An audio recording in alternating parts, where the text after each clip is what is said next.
वैष्णवीच्या चारित्र्यावर शिंतोडे उडवू नका, वैष्णवीच्या वडिलांचं हगवणेच्या वकिलांना आवाहन. पत्रकार परिषदेत अनिल कसपटे भावुक. हगवणेंनी फॉर्च्युनर मागून घेतल्याचं केलं उघड, आरोपांची केली चिरफाड.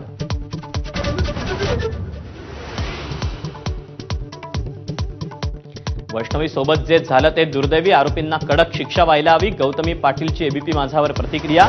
पहिल्याच्या वाढदिवसाला हगवणेंनी गौतमीचा आयोजित केला होता डान्स.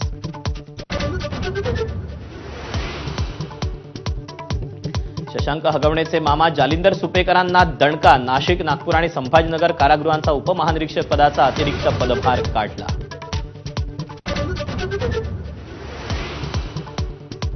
शरद पवारांच्या झपाटून काम करण्याच्या वृत्तीचं फडणवीसांकडून कौतुक. राजकीय वर्तुळात नव्या समीकरणाची चर्चा, तर पवार भाजपसोबत जाणार नाहीत, राऊतांचा दावा.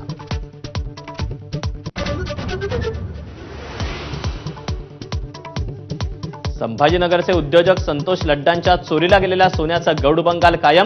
550 तोळ्यापैकी केवळ 20 तोळे सोनं परत मिळालं. 530 तोळं सोनं गेलं कुठे, लड्डांचा सवाल.